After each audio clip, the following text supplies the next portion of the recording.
Mr. Pryor. Aye.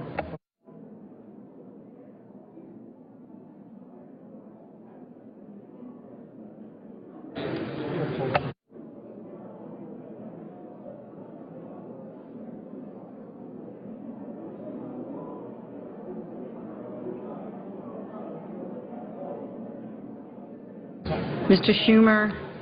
Aye. Mr. Rockefeller. Mr. Rockefeller. Mr. Rockefeller.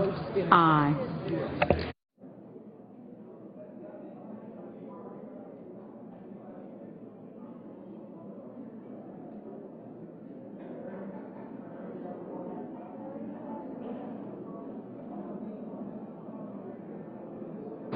Mr. Reed of Nevada. Aye.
Mr. Carper.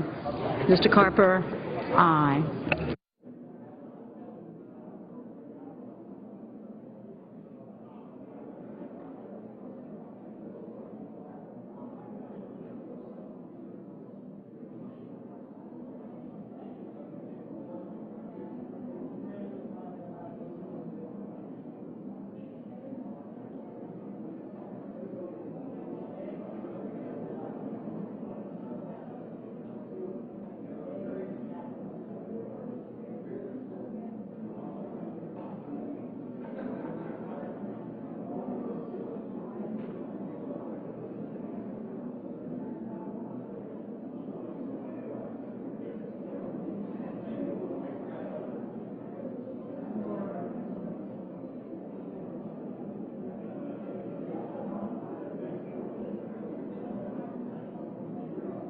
Mrs. McCaskill.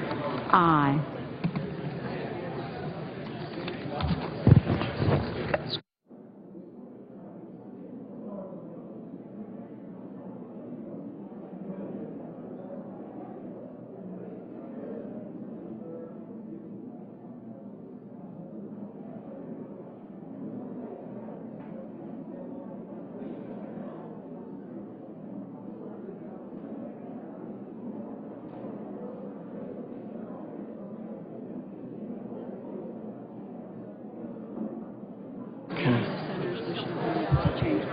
Are there any senators who have not yet voted or wish to change their vote? If not, on this vote, the yeas are 95, the nays are 0, one senator announced present. And the bill, as amended, is passed. Mr. President. Majority Leader. Next vote will be on cloture on the Energy and Water Appropriations Bill. That will be the last vote of the day. There will be no votes on Friday or Monday.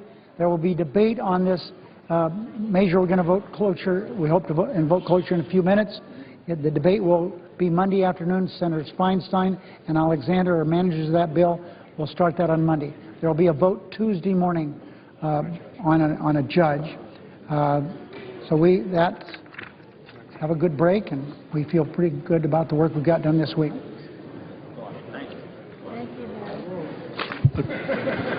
What? The clerk will report the motion to invoke cloture. We, the undersigned senators, in accordance with provisions of Rule 22 of the Standing Rules of the Senate, hereby move to bring to a close debate on the motion to proceed to calendar number 157, H.R. 2354, an act to make appropriations for energy and water development and related agencies for fiscal year ending September 30, 2012, for other purposes signed by 17 senators. By unanimous consent, the mandatory quorum call has been waived. The question is it the sense of the Senate that debate on the motion to proceed to H.R. 2354, an act making appropriations for energy and water development and related agencies for the fiscal year ending September 30th, 2012, and for other purposes, shall be brought to a close. The yeas and nays are mandatory under the rule. The clerk will call the roll. Mr. Akaka. Mr. Alexander. Ms. Ayotte. Mr. Lee. Ms. Feinstein.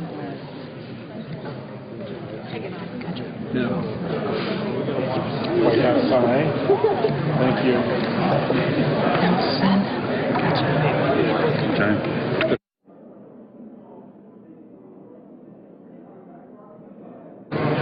Mr. Barrasso. Boxer, aye. Thank you. Mr. Baucus. One votes aye. Hargan, aye. Motion to proceed to the next. Have a great weekend. Mr. Begich. Mr. Bennett. Mr. Bingaman. John, gotcha.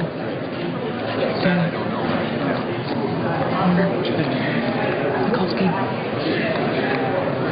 Landry. Thank you. You too.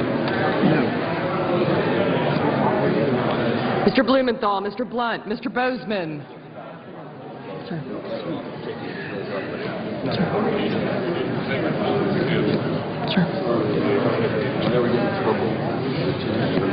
Yeah.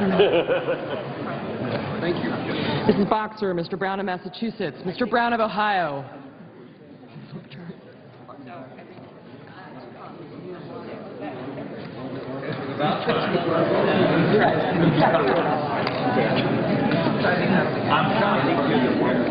Mr. Burr, Ms. Cantwell, Mr. Cardin, Mr. Carper.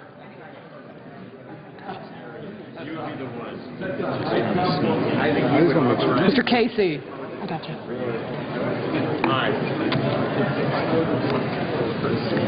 Mr. Chambliss. Mr. Coates.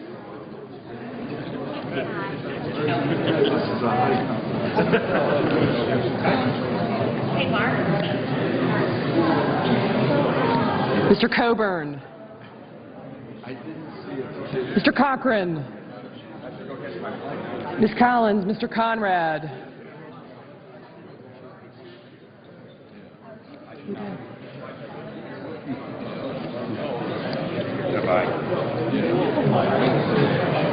Mr. Coons. Mr. Corker, Mr. Cornyn. Mr. Crapo. Mr. Dement, Mr. Durbin. Mr. Enzi. Mrs. Feinstein, Mr. Franken, Mrs. Gillibrand, Mr. Graham, Mr. Grassley. Mrs. Hagan, Mr. Harkin.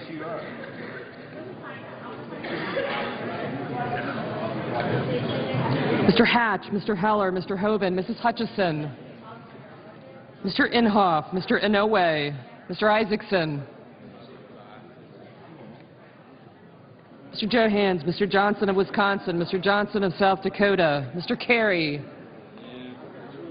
Mr. Kirk, Ms. Klobuchar, Mr. Cole, Mr. Kyle, Ms. Landry, Mr. Lautenberg,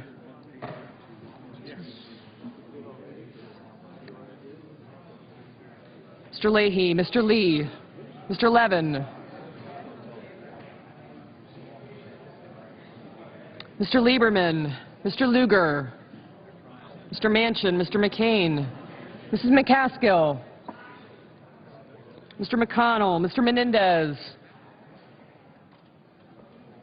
Mr. Merkley, Ms. Mikulski, Mr. Moran, Ms. Murkowski, Mrs. Murray,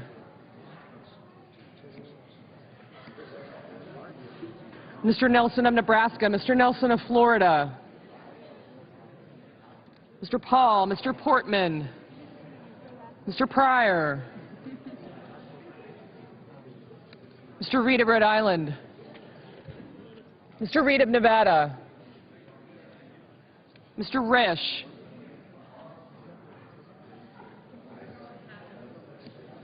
Mr. Roberts, Mr. Rockefeller, Mr. Rubio, Mr. Sanders,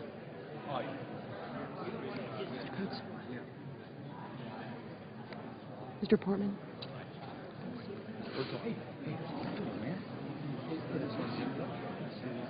Mr. Schumer,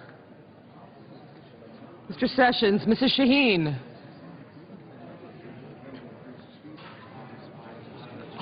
aye. Mr. Shelby, Ms. Snow, Ms. Stabenow, Mr. Carper,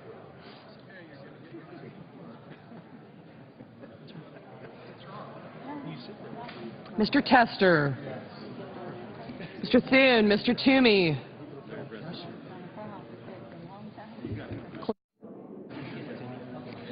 Mr. Udall of Colorado, Mr. Udall of New Mexico, Mr. Vitter, Mr. Warner, Mr. Webb, Mr. Whitehouse, Mr. Wicker, Mr. Wyden,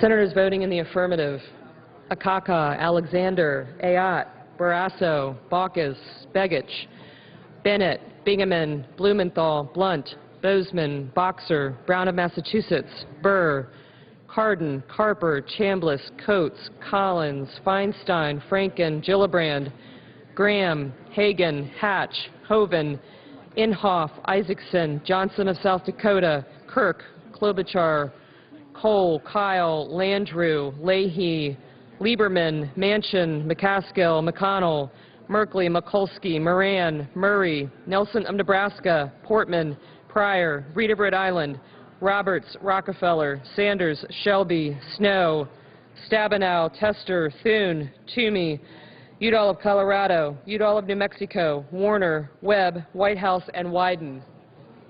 Ms. Cantwell, aye. Mr. Brown of Ohio, aye. Ms. Murkowski,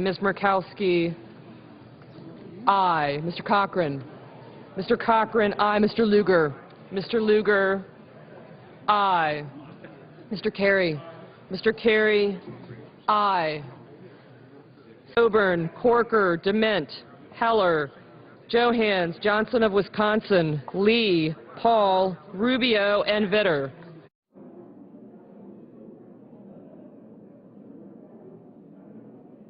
Mrs. Shaheen, aye.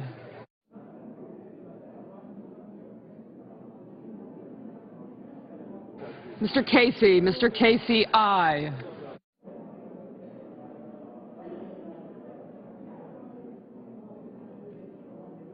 Mr. Risch, no. Mr. Crapo, no. Mr. Durbin, aye. Mr. Lautenberg, aye.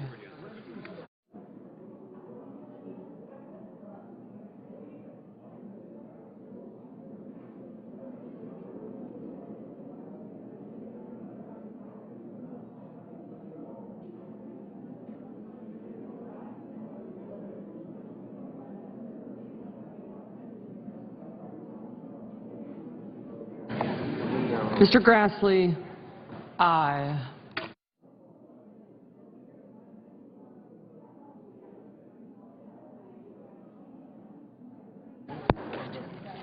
Mr. Conrad, aye.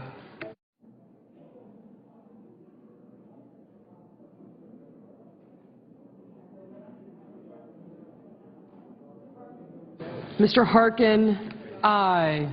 Mr. Schumer, aye. Mr. Enzi? Aye.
Mr. Inhofe? No.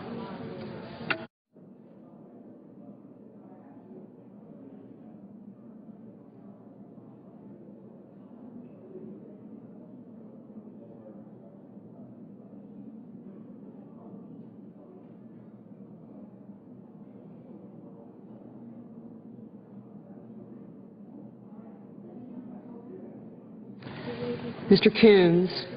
Aye.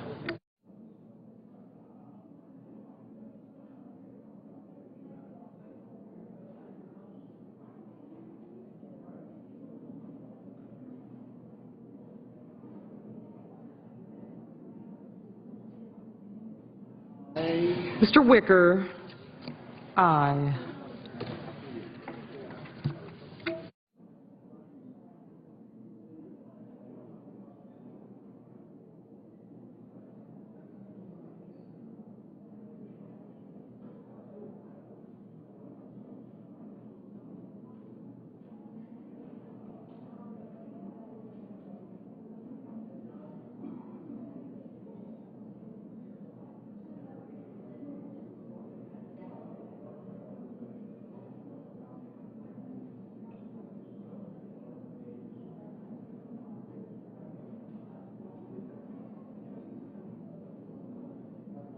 Levin.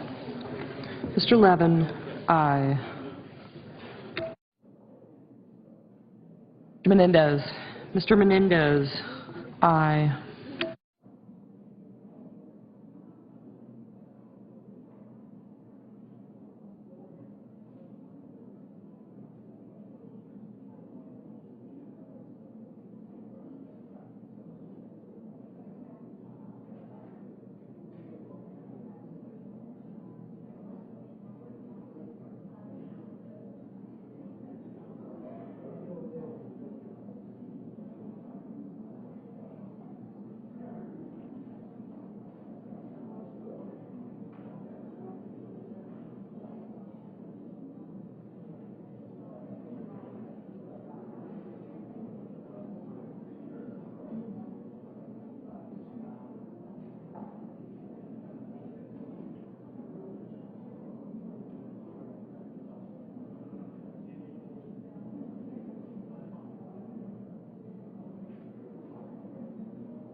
Cornyn.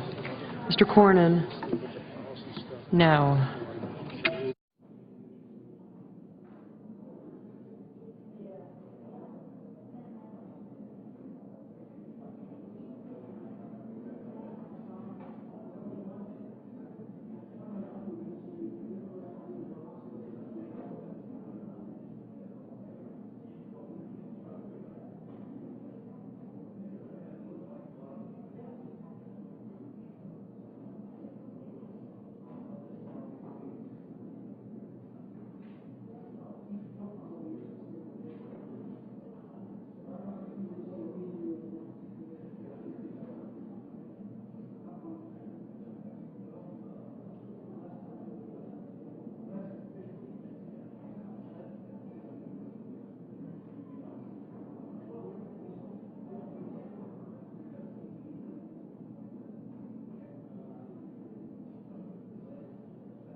Are there any senators in the chamber wishing to vote or change their vote?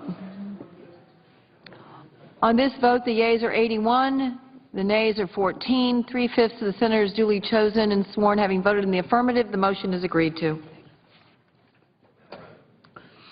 Senator from Ohio. Thank you, Madam President. I ask unanimous consent that after my remarks of no more than 12 minutes, say that Senator Coburn be recognized for up to 15 minutes and then Senator Harkin be recognized to address the Senate.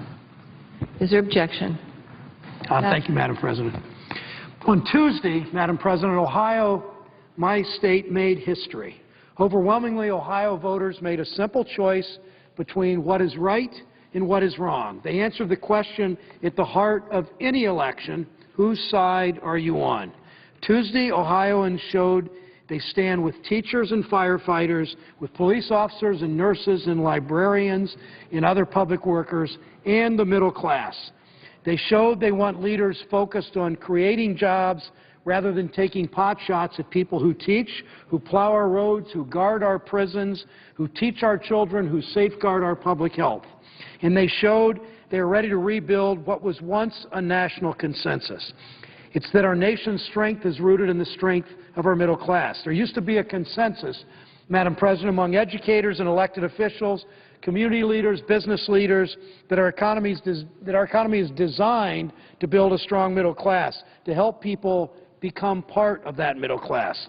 We used to see that consensus on Medicare and Pell Grants, on civil rights, on women's rights, on tax and economic policy. And we used to have that consensus on collective bargaining rights. Rights earned at the bargaining table provide a path to the middle class for millions of workers who belong to unions and millions of workers who do not belong to unions. Collective bargaining is the tool we've had in this country for 3/4 of a century for labor and management relations in a democracy. Collective bargaining has helped minimize strikes and work stoppage because it allows a process where people sit down at a table, talk to one another, disagree, come to agreement, come to consensus, a process to resolve disputes. In Ohio, balanced budgets and collective bargaining have coexisted for nearly 3 decades. Collective bargaining not only strengthens middle-class jobs, it protects public health, it protects community safety.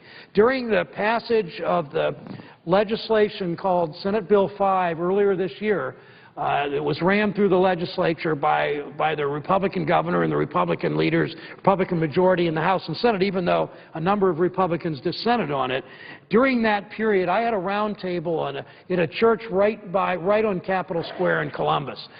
A teacher said to me, you know, not only when I bargain, a young teacher in Columbus suburb said, when I bargain, sit at the bargaining table and bargain on behalf of my teachers, I don't just bargain for better wages and better higher and better pensions and health care. She said, I also bargain for class size because I know my colleagues can teach better and students can learn better if class sizes are smaller. And then a police officer said, when I bargain, I not only bargain for better wages, of course, and better benefits for my members, Fraternal Order of Police, I also bargain for safety vests because it matters to me that the men and women who wear the badge work in the safest possible conditions.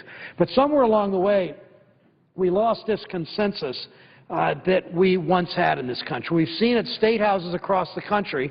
From what we've seen, you'd think that teachers and nurses, you'd think that sanitation workers and firefighters, you'd think police officers and librarians caused the fiscal crisis and the budget deficit. We hear governors around the country, we hear Washington pundits talk about the privileged class of public sector workers. Now, who's playing class warfare? When in fact they say they go after public workers to the point that I've heard young teachers tell me, and I've heard parents who have kids in college at Bowling Green or Akron U or University of Toledo or Xavier say, you know, my daughter, my son, they were going to be teachers, but I'm not sure they want to be with what the attacks that the governor and conservative politicians have made against teachers. So who are these privileged elite that have been attacked by conservative politicians? They're the people that clear snow off our streets. They're the people that run into burning buildings to save people and property. They're people that teach our children. So let's be clear. If It was recklessness on Wall Street that caused the financial crisis, not teachers, not librarians, not mental health counselors, not sanitation workers, not cafeteria workers at Mansfield Senior High. It's a crisis made worse by our nation's economic tilt away from manufacturing. 30 years ago, more than 25% of the GDP in our country was in manufacturing. Only about 10% was financial services. Madam President, that's almost flipped now, that financial services is about a quarter of our GDP, and manufacturing is only 10 or 11%. You know what it's done, Madam President, you know what it's done in your home state of Missouri, what this means for middle-class workers, that we've moved far too much into financial services because of government policy and far too much away from manufacturing. States face budget crises because people don't have jobs, don't have these good-paying jobs and can't pay taxes, so the revenue doesn't come. Yet instead of a balanced approach to state fiscal problems, we've had an ideologically motivated approach to destroy collective bargaining. The elections last year, 1 year ago this week, there was a sweep in my state, as there was in some other states, of Republicans all saying that put us in office and we'll fix this jobs problem with all the lost jobs. And they won in large part because of lost jobs. That's what elections are about. Yet, almost from the beginning, the governor and the radicals in the legislature in my state, they didn't do a lot about jobs. What they did a lot of was they attacked collective bargaining, they attacked women's rights, they attacked collective bargaining rights, they attacked women's rights, they attacked voting rights. That's not what we should be doing. We should be working together on job creation. They seemed in many ways more interested in payback than in progress. That's not shared sacrifice. So just as the middle class, Madam President, didn't happen on its own, it will not unravel on its own either. Tuesday, Ohioans took an important step in protecting the very rights, the rights of collective bargaining that people of all stripes in our country have enjoyed for 75, 80, 85 years. They took an important step in protecting the very collective bargaining rights that created our middle class. Now, Madam President, our mission is to continue to build a strong middle class, to help people become a part of the middle class. It's about creating jobs. It's about fairness. For too long, there's been class warfare in this country waged from the top, aimed at the middle class.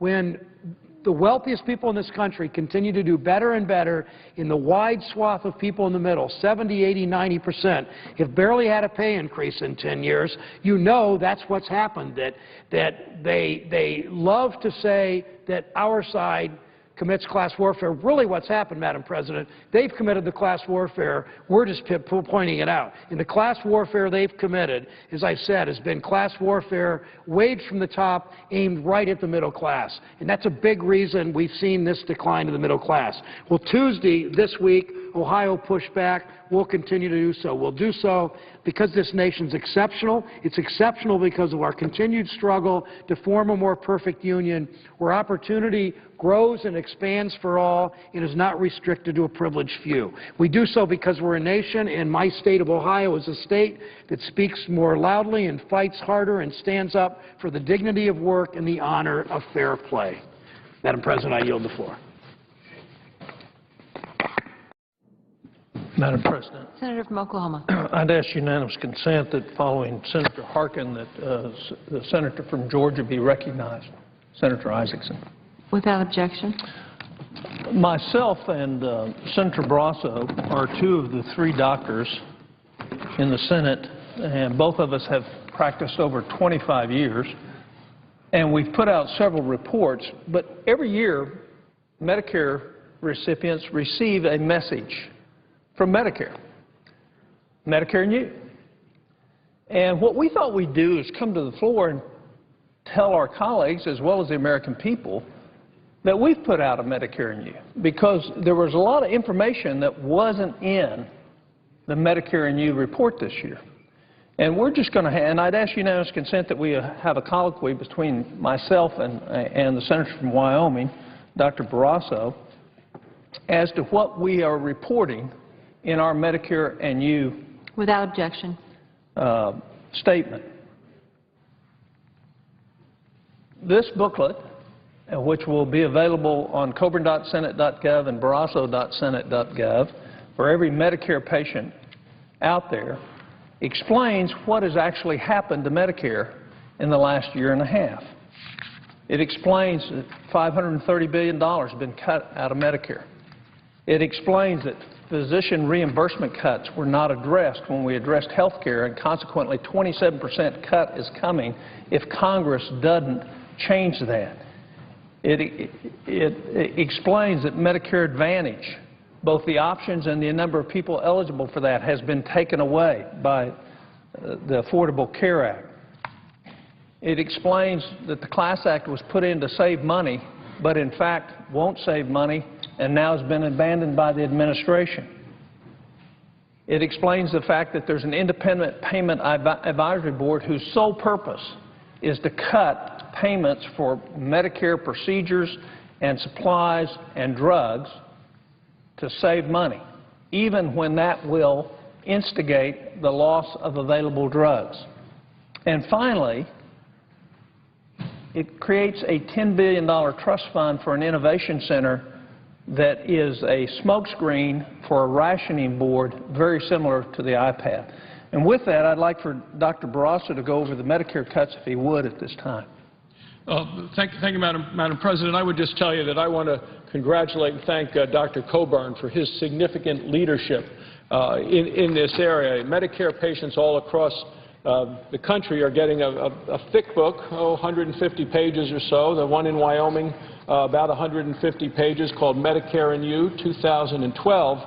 And under Dr. Coburn's leadership, we have prepared a report also called Medicare and You 2012, but it is, as I do week after week, a second opinion about the big book that people are getting at home. And the cover of this is quite distinct from the book that goes to other Medicare patients around the country, because this starts by saying your Medicare program was cut $530 billion by President Obama's controversial health law and used for a brand new program for someone else.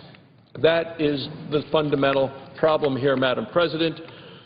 When we talk about Medicare, and we think of our parents, we think of others, I think of so many of my patients on Medicare, we need to strengthen Medicare. And what this administration did by taking $530 billion from the health care law has not strengthened Medicare.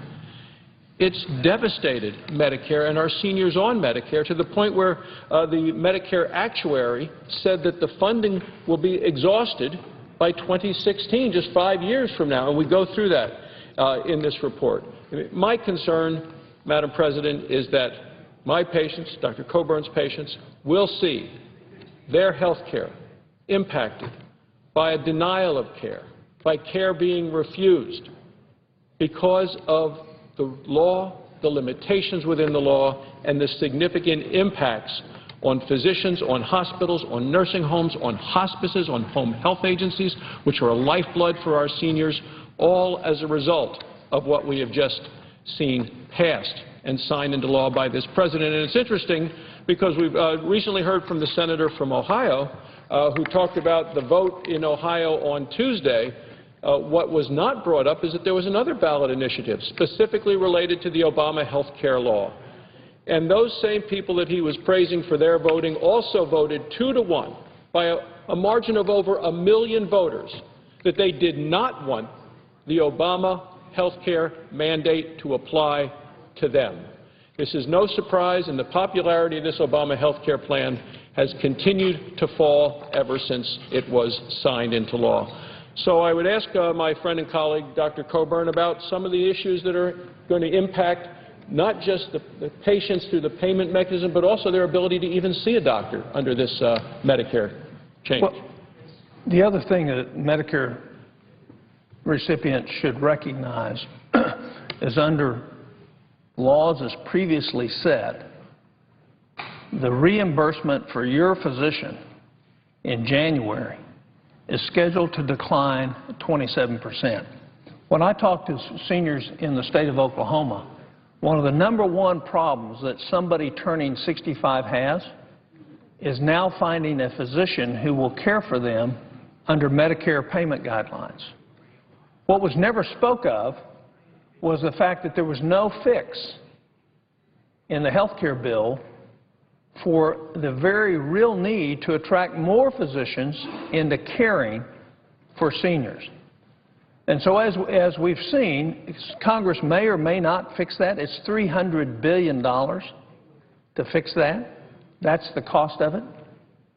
Whether we fix it or not, the fact is we're playing with the access of Medicare patients to care. And denied access is denied care. And if you live in a community, much like my community, where no new doctors have been coming in because there's a shortage of primary care doctors, and those that do come in will not take the lowered reimbursement for Medicare because they can't afford to, saying you have Medicare and meaning you have to drive 70 miles to get that care is not access, and it's not health care. It means you don't have available health care because the government runs the program so poorly. The other thing, let me finish up since we don't want to go over our time, is I want to talk about for a minute this Innovation Center. In the health care law, we set aside a $10 billion slush fund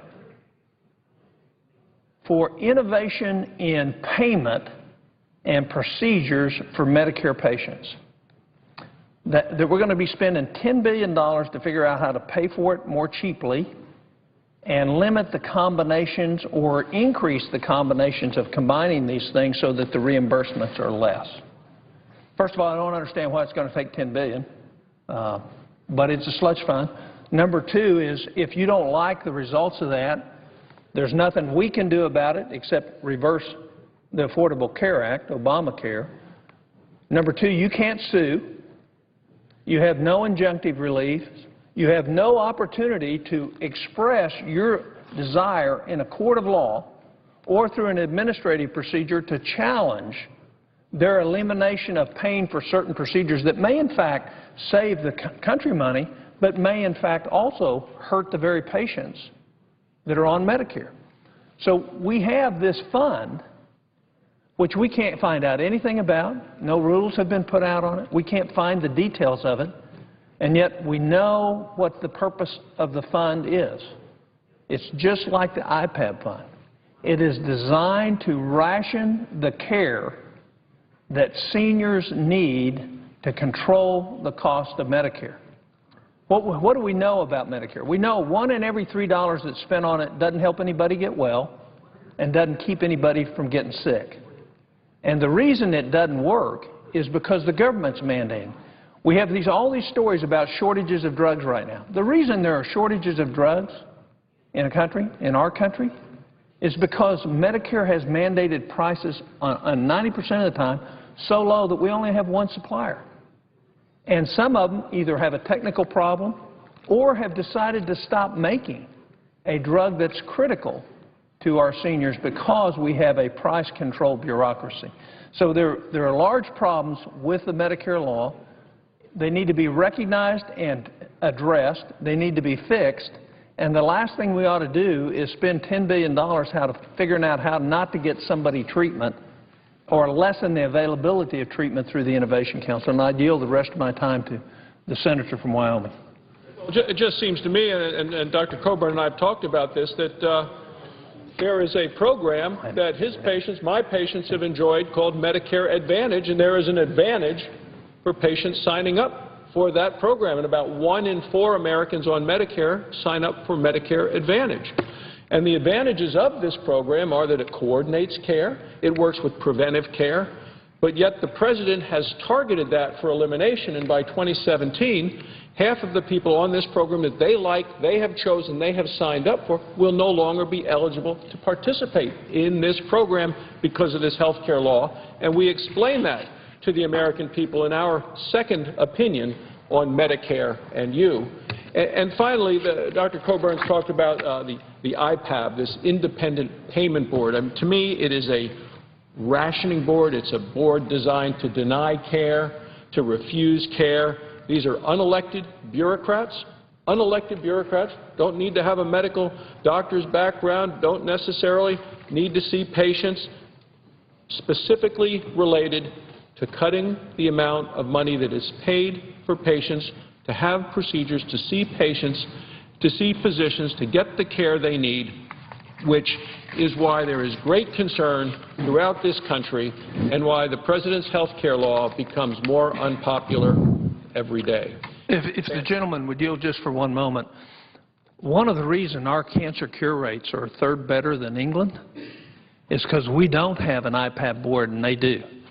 And the number one reason survival rates from cancer in England are lower is because treatment's denied by their IPAB board for the best treatment that will save the most people's lives at the best price.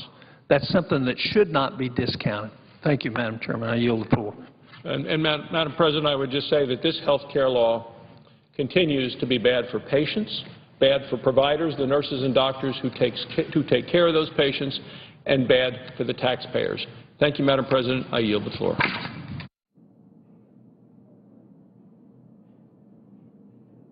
Iowa.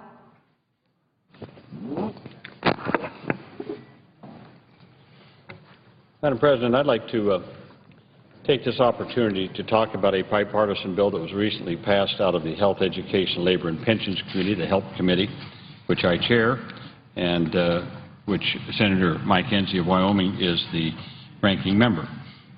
This bipartisan bill reauthorizes the Elementary and Secondary Education Act of 1965 and would replace its current iteration, which everyone knows by the title of No Child Left Behind. I want to start with a few words about the federal role in education in this country, since ESEA is a key part of that role. While it is certainly true that education is primarily a state and local function, the federal government does play an important role, and a well-educated citizenry is clearly in the national interest. A central federal role is to ensure all Americans, regardless of race, gender, national origin, religion, and disability, have the same equal opportunity to a good education as any other American citizen. Likewise, the Constitution expressly states that our national government was formed specifically to promote the general welfare and to secure the blessings of liberty. The general welfare, I submit, is greatly endangered when the populace is not adequately educated. And education is critical to liberty. As Frederick Douglass so eloquently noted, education, quote, means emancipation. It means light and liberty, end quote. It is no surprise that the Northwest Ordinance of 1787 expressly stated, and I quote, that schools and the means of education shall be forever encouraged, end quote. That law encouraged new territories to establish schools. The federal government also encouraged states to establish public colleges and universities through the Morrill Act of 1862 that started the whole land-grant college movement. Moving into the 20th century, the Servicemen's Readjustment Act, known as the GI Bill, provided grants to World War II veterans to pursue a college education. In 1954, the Supreme Court struck down laws endorsing racial segregation in public schools.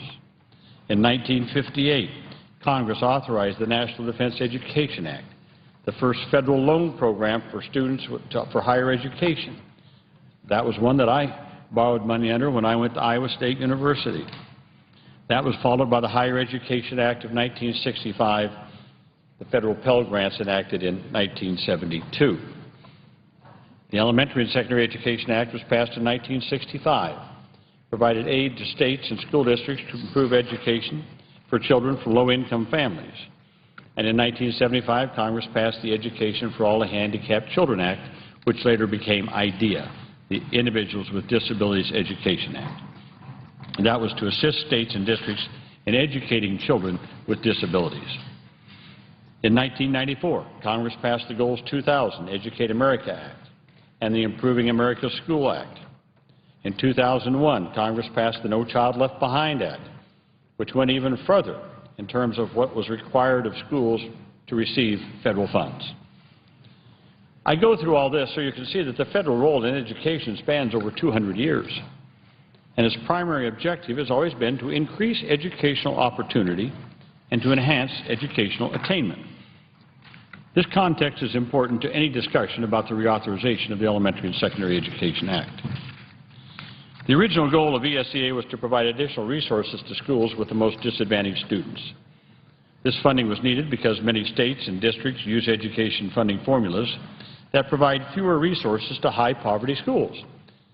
Again, I whenever anyone wants to talk about this, I always say go back and read Jonathan Kozol's book, Savage Inequalities, written in the mid-1980s, in which he pointed out the gross inequality in our schools in America, depending upon your zip code, depending upon where you live. We knew from that time that educating poor students actually requires more resources, not fewer, and Title I was our attempt to create a better and more equitable education system. Title I of ESEA has never fully realized that goal, but it has served as a significant source of funding to our most impoverished schools, leading to more educational opportunity for low-income students over the last 40 years. In the early 1990s, a national consensus emerged around the idea that for the United States to maintain competitiveness in the world economy, our education system needed significant improvements. Foremost among these was the movement for a, quote, standard-based reform, end quote. That was the idea that statewide academic standards and assessments aligned with those standards was a key lever for ensuring that all students receive a good education. To that end, the 1994 reauthorization of ESEA required that states have one educational accountability system for all students, including racial and ethnic minorities, students with disabilities, and English language learners. Along with Goals 2000, it required states put in place standards and assessments so that we actually know how students were doing. During the next reauthorization, that was the No Child Left Behind Act in 2001, lawmakers felt compelled to be more prescriptive with states to ensure that they improved their low-performing schools and focused on closing pernicious student achievement gaps. Therefore, NCLB, as it's known, defined, quote, adequate yearly progress, end quote, for schools and districts.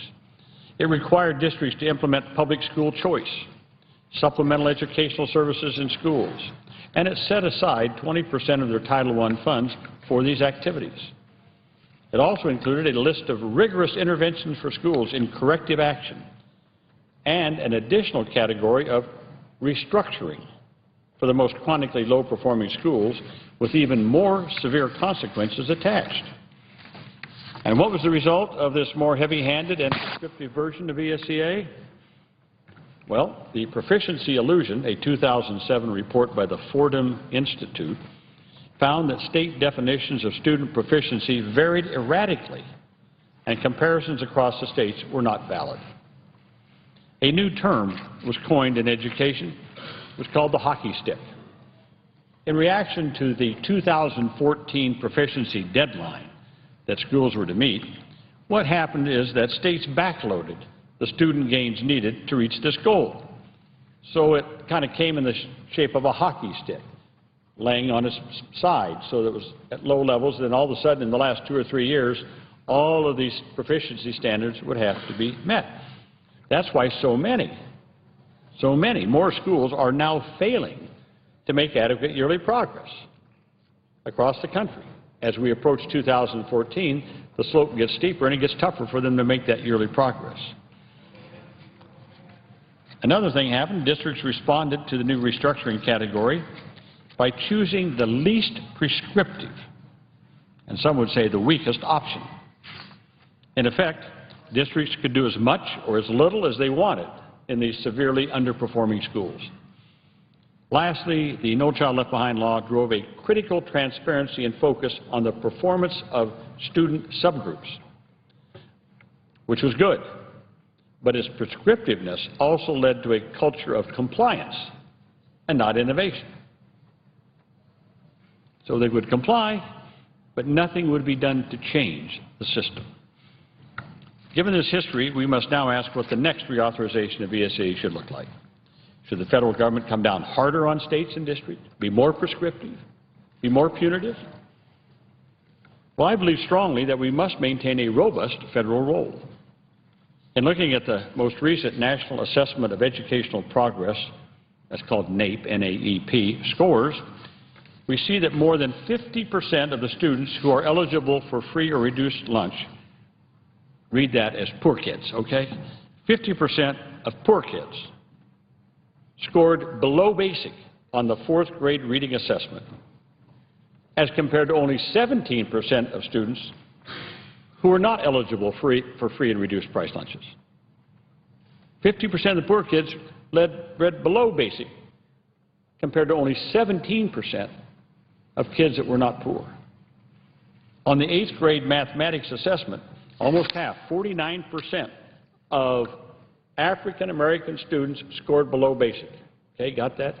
On math, 8th grade, 49% of African American students scored below basic, as compared to only 16% of white students.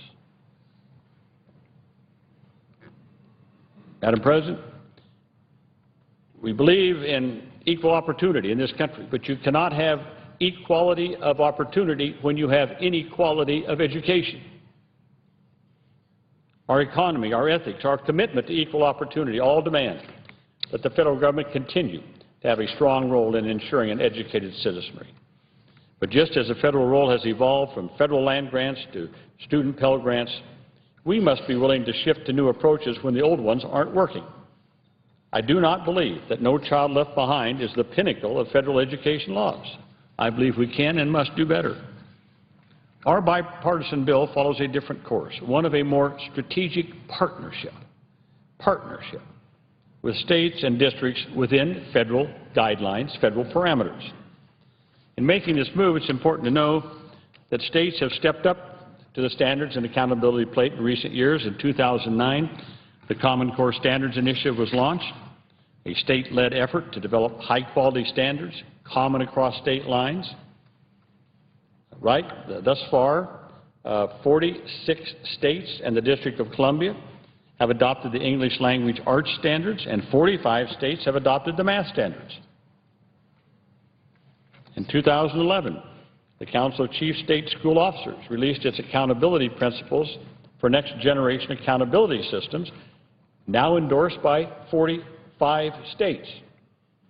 These principles include setting performance goals for all schools and districts aligned to college and career-ready standards, measuring student outcomes based on status and growth, differentiating between schools and districts and providing supports and interventions, targeting the lowest performing schools for significant interventions. States also committed through these principles to doing deeper diagnostic reviews as appropriate, looking at more than just student test scores and high school graduation rates to better link accountability determinations to meaningful supports and interventions. This is all being done by the states. So these commitments by the states have led me to believe that we may be entering an era in which the federal government can work in partnership with states to improve our nation's schools, while continuing to provide a backstop to avoid returning to old ways of discrimination and exclusions. And I think that's what the bipartisan bill passed by the Health Committee last month does. This bill in many ways resembles the ESEA blueprint released by Secretary Duncan almost 2 years ago. Our bill gets rid of AYP, the annual yearly progress, but it sets federal parameters for state-designed accountability systems, which they're already doing, which they're doing on their own. Now, these systems must cover all students, including students with disabilities and English language learners. They must continue to measure and report on the performance of all schools. They must expect continuous improvement for all schools and subgroups of students, and must provide for interventions in low-performing schools or schools with low-achieving student subgroups. State accountability plans are also subject to peer review and approval by the Secretary of Education, an important safeguard on the quality and integrity of these systems. In short, we do not want to have a race-to-the-bottom type of a system, where states race to the bottom to see who has to do the least to meet these quality improvements. The Health Committee's bill also sets the high bar of having students graduate from high school, college, and career ready. It tightens the federal focus on turning around persistently low-achieving schools, the bottom 5%, and our nation's dropout factories, those high schools that graduate less than 60% of their students, less than 60% of students. We also focus on those schools with significant student achievement gaps, Now, what I mean by that are sometimes you might have very good schools. By all appearances, all the test scores are great. They graduate a lot of students. But there are subgroups there, usually students of color, English language learners, students with disabilities that aren't receiving the proper type of education. But because the rest of the school looks so good, they're sort of not seen. They're sort of indivisible. These are the achievement gap schools that we have focused on, and which I might add that the states have already said that they're going to focus on too. Our bill takes the significant step of closing the comparability loophole so that funds provided through Title I of ESEA will finally serve as additional dollars, not replacement dollars, but additional dollars for our neediest students. And Title I schools will get their fair share of federal resources. It also provides districts with more flexibility in how states and districts spend their federal funds, while ensuring that the resources designated to serve our most disadvantaged students get to those students. The bill incentivizes the development of rigorous and fair teacher and principal evaluation systems. We don't mandate it, but we do incentivize teacher and principal evaluation systems. And it provides these critical school staff with the support they need to continually improve teaching and learning.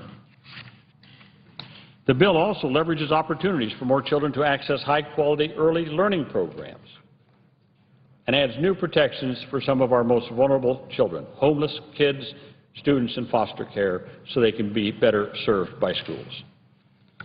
Our bill strategically consolidates programs and focuses grant funds on a smaller number of programs to allow for greater flexibility.